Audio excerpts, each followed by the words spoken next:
Nakita nyo na ba yung bagong teaser photo na nilabas ng Honda Philippines o yung maliit na video clips na pinapakita dito, isang gulong ng isang motor tapos kalahating parte ng headlight sa may bandang baba, no?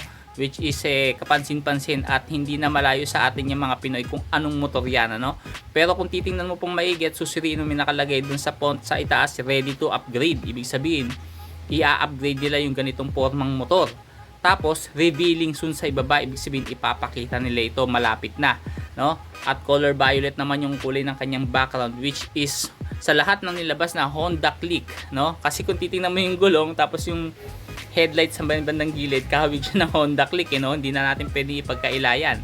Sa lahat ng nilabas ng Honda Click sa Pilipinas, mga bossing, ano, wala pa pong color violet na inilalabas. So hindi naman masasabing upgrade dahil kung kulay lang naman yan, bakit pa kailangang magpalabas ng isang teaser photo o revealing soon? Ibig sabihin, bago po itong ilalabas na to. Bago to at wala sa Philippine market to. Kung hindi nyo natatanaw, mga bossing, sa ibang bansa, nung inilabas ang version po ng Honda Click, dalawang version po yan, dalawang variant. Merong street version at meron din yung standard version, which is meron nga sa atin sa Pilipinas, ano? Wala tayong naked version at malamang sa malamang, mga bossing, itong ilalabas ng Honda Philippines, dadali na nila yung naked version ng Click. Kumbaga susubukan nila sa market ng Pilipinas. Kung hindi nyo natatanong, mga bossing, meron na pong naunang naglabas ng naked style na ganito. Naglabas po ang Suzuki ng ganyan na crossover na naked style, no? Kumbaga yung cowling niya sa handle, wala po siyang cowling sa harapan, kumbaga hubad siya, naked. Pero same mechanism naman yan, kung ano yung meron sa standard, meron din sa naked version. Kung may keyless sa standard, meron din keyless sa naked version.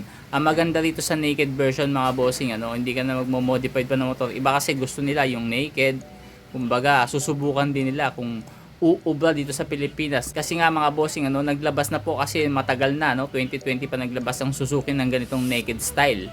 No, yun nga lang, yung ganung forma ng Suzuki, hindi masyadong pumatok yun.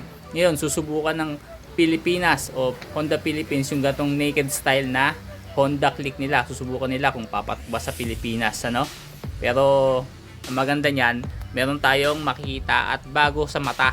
Kumbaga, meron na naman tayong paglalaruan, ano? Ito pa rin yung makina ng Honda Click na meron 125cc, 2 valves, liquid cooled ng cooling system.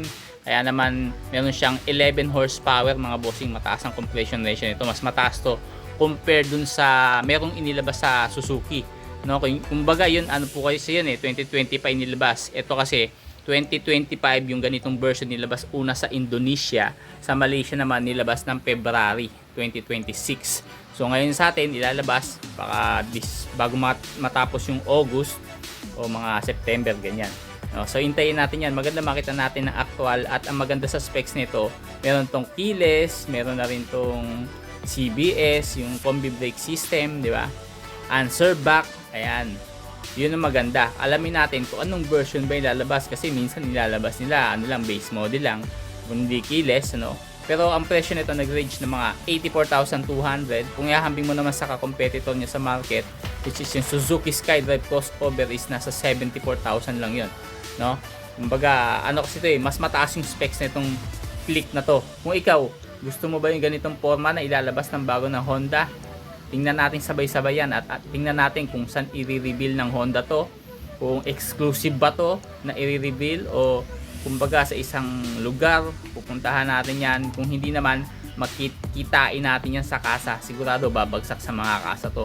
At alamin din natin kung ilang kulay yung ilalabas. Alam nga naman, isa lang, di ba? Siyempre may mga variant yan, may mga ibang kulay yan. At para sa kaalaman nyo lang, mga bossing, no, matagal na rin nilabas ng Honda Beat ang kanilang naked version na ganitong style din, ha.